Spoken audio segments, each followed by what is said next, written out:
Hello అండి, నమస్తే. Welcome back to Aru's kitchen and vlogs. ఇవాళటి మన వీడియో వచ్చేసి ఒక మంచి హెల్దీ బ్రేక్ఫాస్ట్ని అయితే చూపిస్తాను. అదే ఓట్స్తో బన్ దోశ ఏ విధంగా చేసుకోవాలో చూపిస్తాను. చాలా సింపుల్గా చేసుకోవచ్చండి. దీనిని రెగ్యులర్గా చేసుకునే దోశలాగా కూడా వేసుకోవచ్చు. కాకపోతే ఈ విధంగా బన్ దోశలాగా చిన్న చిన్నగా వేసిస్తే పిల్లలు అయితే ఇష్టంగా తింటారు. కాబట్టి ఈ విధంగా బన్ దోశలు వేశాను నేను. దీనికి కాంబినేషన్గా సింపుల్గా చేసుకునే చట్నీ కూడా ఏ విధంగా చేసుకోవాలో చూపిస్తాను. మీరు కూడా తప్పకుండా ఒకసారి ఈ విధంగా ట్రై చేసి చూడండి. చాలా టేస్టీగా ఉంటాయి, అలాగే హెల్త్కి కూడా చాలా మంచిది. డైట్ చేసే వాళ్ళకైతే చాలా బాగా ఉపయోగపడుతుంది. ఇప్పుడు ఎలా చేసుకోవాలో చూసేద్దాం. దీనికోసం ఒక బౌల్ తీసుకొని అందులోకి 2 కప్పుల వరకు ఓట్స్ని తీసుకున్నాను. ఇక్కడ నార్మల్ ఓట్స్ అయినా తీసుకోవచ్చు, రోస్టెడ్ ఓట్స్ ఉంటాయి కదా, అవైనా తీసుకోవచ్చు. ఆ తర్వాత ఇక్కడ ఒక 1/2 కప్పు వరకు మినప్పప్పును వేసుకుంటున్నాను. అలాగే ఒక 1/2 కప్పు వరకు శనగపప్పును వేసుకుంటున్నాను. 1/2 కప్పు మినప్పప్పు, 1/2 కప్పు శనగపప్పు, మొత్తం 1 కప్పు వరకు వేసుకోవాలి. ఆ తర్వాత ఒక 1/2 స్పూన్ వరకు మెంతులను కూడా వేసుకోవాలి. ఇలా అన్నీ వేసుకున్న తర్వాత ఇప్పుడు ఇందులోకి మనం వాటర్ని వేసుకొని ఒకసారి కడుక్కోవాలి. 1-2 సార్లు శుభ్రంగా కడుక్కోవాలి. ఇలా వాటర్తో కడిగిన తర్వాత మళ్ళీ ఇందులోకి వాటర్ వేసుకొని ఒక 6-7 అవర్స్ వరకైనా నాననివ్వాలి. ఇందులో మినప్పప్పు శనగపప్పు వేసుకున్నాం కదా, కొంచెం బాగా నానాలి. ఇవి నానేంతవరకు ఇప్పుడు మళ్ళీ ఇందులో వాటర్ వేసుకొని మనం మూత పెట్టుకొని ఒక 5-6 అవర్స్ వరకు అలా పక్కన పెట్టుకోవాలి. మనం మార్నింగ్ బ్రేక్ఫాస్ట్కి చేసుకోవడానికి అయితే మనం మార్నింగ్ నానబెట్టుకున్నామంటే ఈవినింగ్ వరకు మనకి మంచిగా నానిపోతాయి. చూసారు కదా, ఈ విధంగా మనకి మంచిగా నానిపోయింది కదా. ఇప్పుడు దీని నుండి వాటర్ తీసేసుకుంటూ మనం మిక్సీ అనేది చేసుకోవాలి. దీనికోసం ఒక మిక్సింగ్ బౌల్ తీసుకొని ఇందులోకి కొద్దిగా వేసుకుంటూ మనం మిక్సీ అనేది చేసుకోవాలి. చూసారు కదా, ఈ విధంగా మిక్సింగ్ బౌల్లో వేసుకొని మనం కొద్దిగా వాటర్ని వేసుకోవాలి. ఎక్కువగా వాటర్ వేయకూడదు, కొద్దిగా వాటర్ని వేసుకొని ఈ విధంగా మూత పెట్టి ఫైన్గా అయ్యేంత వరకు మిక్సీ అనేది చేసుకోవాలి. ఇలా ఫైన్గా కావాలి మనకి. ఈ విధంగా అయిన తర్వాత ఇప్పుడు ఈ మిక్సింగ్ బౌల్లో నుండి ఒక గిన్నె తీసుకొని ఇందులోకి పిండి అంతా వేసుకోవాలి. ఇదే విధంగా మిగిలిన పిండిని కూడా ఈ విధంగానే మిక్సీ అనేది చేసుకోవాలి. ఇలా నాకు 2 ట్రిప్స్ వరకు వచ్చింది. మనం తీసుకున్న క్వాంటిటీని బట్టి మిక్సీ అనేది చేసుకోవాలి. ఈ విధంగా ఫైన్గా అయ్యేంత వరకు మిక్సీ అనేది చేసుకున్న తర్వాత ఇప్పుడు దీనిపైన మూత పెట్టుకొని మనం పులియనివ్వాలి. ఒక 5-6 అవర్స్ వరకు అలాగే పక్కన ఉంచామంటే మనకి మంచిగా పిండి అనేది పులుస్తుంది. అప్పుడు మనకి దోశలైనా బన్ దోశ అయినా ఏది వేసుకున్నా కానీ మంచిగా వస్తుంది.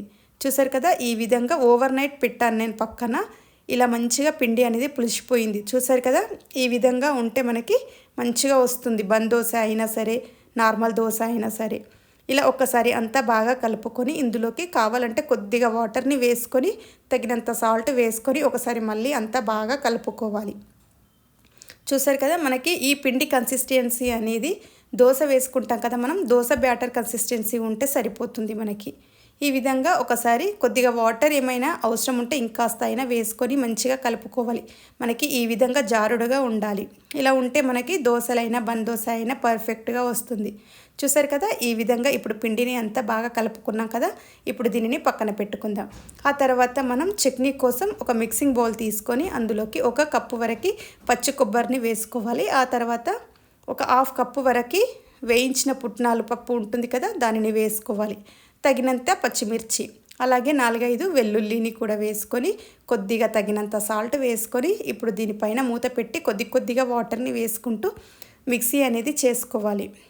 చూసారు కదా, ఈ విధంగా కొద్దిగా వాటర్ని యాడ్ చేస్తూ మనం మిక్సీ అనేది ఈ విధంగా మంచిగా చేసుకోవాలి. ఈ విధంగా మిక్సీ అయిన తర్వాత ఇప్పుడు దీనిని పక్కన పెట్టుకుందాం. ఇలా పక్కన పెట్టుకొని ఒక బౌల్ తీసుకొని ఇందులో వేసుకుందాం ఈ పచ్చడి అంతా. ఈ విధంగా వేసుకున్న తర్వాత ఇప్పుడు దీనిని డైరెక్ట్గా కావాలంటే ఇలాగైనా తినొచ్చు, లేదు అంటే పోపు కావాలి అనుకున్న వాళ్ళు పోపు వేసుకోవచ్చు. పోపు కావాలంటే ఏం లేదండి, సింపుల్, అందరికీ తెలిసిందే కదా. కొద్దిగా ఆయిల్ వేసుకొని అందులో జీలకర్ర, ఆవాలు, కొద్దిగా మినప్పప్పు, కరివేపాకు, ఎండుమిర్చి ఇవన్నీ వేసుకొని అంతా బాగా కలుపుకొని ఆ తర్వాత అంతా వేగిన తర్వాత ఈ పచ్చడిలో వేసుకొని ఒకసారి అంతా బాగా కలుపుకున్నామంటే మనకి పచ్చడి అనేది రెడీ అయిపోతుంది. చాలా వరకు పోపు వేసుకోకుండా డైరెక్ట్గా కూడా తింటారు, కావాలంటే అలా కూడా తినొచ్చు. పోపు కావాలంటే ఈ విధంగా సింపుల్గా పోపు వేసుకొని ఒక్కసారి కలుపుకుంటే అయిపోతుంది మనకి. చూసారు కదా, పచ్చడి అనేది మనకి ఇప్పుడు రెడీ అయిపోయింది. దీనిని పక్కన పెట్టుకుందాం. ఇప్పుడు మనం బన్ దోశలు అనేది వేసుకుందాం. ఒకసారి మళ్ళీ పిండిని అంతా బాగా కలుపుకొని ఇప్పుడు స్టవ్ పైన ఒక ప్యాన్ పెట్టుకొని ఈ ప్యాన్ కొంచెం హీట్ అయిన తర్వాత దీనిపైన కొద్దిగా ఆయిల్ని వేసుకొని అప్లై చేసుకోవాలి. ఈ విధంగా ఆయిల్ అంతా అప్లై చేసిన తర్వాత ఇప్పుడు ఇందులోకి మనం ఒక స్పూన్ వరకు ఒక గరిటెడు ఈ విధంగా వేసుకున్నామంటే మనకి సరిపోతుంది. ఈ విధంగా వేసుకొని కొంచెం ఈ విధంగా స్ప్రెడ్ చేసుకోవాలి, ఎక్కువగా చేయకూడదు. మనం నార్మల్గా దోశలాగా వేసుకునేది ఉంటే దోశలాగా స్ప్రెడ్ చేసుకోవచ్చు. నేను ఇక్కడ చిన్నగా బందోసల టైప్ వేస్తున్నాను కాబట్టి ఈ విధంగా కొంచెం అలా స్ప్రెడ్ చేస్తే సరిపోతుంది. ఇలా చేసిన తర్వాత దానిపైన కొద్దిగా ఆయిల్ని అప్లై చేసుకొని మూత పెట్టుకొని స్టవ్ని మీడియం ఫ్లేమ్లో ఉంచుకోవాలి. మీడియం ఫ్లేమ్లో పెట్టి ఒక 5 మినిట్స్ అలాగే ఉంచామంటే మనకి మంచిగా ఉడుకుతుంది. ఇలా స్లోగా ఉడకాలి మనకి, లేదంటే తొందరగా హైలో పెట్టామంటే మాడిపోతుంది. కాబట్టి ఈ విధంగా మీడియంలో పెట్టుకొని నిదానంగా కాల్చుకోవాలి. చూసారు కదా, ఇంతే అండి. ఇలా ఒక సైడ్ కాలిన తర్వాత మరో సైడ్కి తిప్పుకొని కాల్చుకున్నామంటే మనం బందోసలు అనేటివి రెడీ అయిపోతాయి. చూసారు కదండి, ఈ విధంగా మనకి ఎన్ని కావాలో అన్ని బందోసలను వేడివేడిగా అప్పటికప్పుడు చేసుకొని తినండి. టేస్ట్ అయితే చాలా బాగుంటుంది. ఈ విధంగా మనకు కావాల్సినన్ని బందోసలను వేసుకొని మనం చేసుకున్న ఈ చట్నీతో, సింపుల్గా చేసుకున్న కొబ్బరి చట్నీతో సర్వ్ చేసుకొని తినండి. టేస్ట్ చాలా చాలా బాగుంటుంది. ఇప్పుడు మనం రెడీ చేసుకున్న పిండి ఉంది కదా, ఈ పిండితో మనం గుంత పొంగలాలైనా చేసుకోవచ్చు, దోశలైనా వేసుకోవచ్చు, ఈ విధంగా బందోసలైనా వేసుకోవచ్చు. ఇక్కడ బందోసలు వేయడం వలన పిల్లలు చూడటానికి చిన్న చిన్నగా భలే ఉంటాయి కాబట్టి పిల్లలు కూడా చాలా ఇష్టంగా తింటారు. ఇక్కడ మనకి ఓట్స్ అనేటివి హెల్త్కి చాలా మంచిది. డయాబెటిక్ పేషెంట్స్కి అయినా, వెయిట్ లాస్ అవ్వాలి అనుకునే వారికైనా ఈ ఓట్స్ చాలా బాగా ఉపయోగపడుతుంది. కాబట్టి ఈ విధంగా బ్రేక్ఫాస్ట్ చేసుకొని తిన్నామంటే మనకి టేస్ట్ బాగుంటుంది, అలాగే హెల్త్కి కూడా చాలా మంచిది. కాబట్టి తప్పకుండా ఒకసారి ఈ విధంగా ట్రై చేసి చూడండి. అలాగే మనం సింపుల్గా చేసుకున్న ఈ కొబ్బరి చట్నీని కూడా ఒకసారి ట్రై చేసి ఎలా వచ్చిందో కూడా నాకు తప్పకుండా కమెంట్ సెక్షన్లో కమెంట్ చేయండి.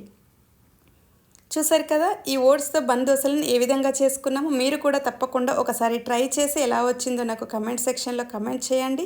ఈ వీడియో కనుక మీకు నచ్చినట్లయితే ఒక లైక్ చేయండి, షేర్ చేయండి. మరిన్ని మంచి మంచి వీడియోల కోసం మన ఛానల్ని సబ్స్క్రైబ్ చేసుకోండి. Thank you for watching.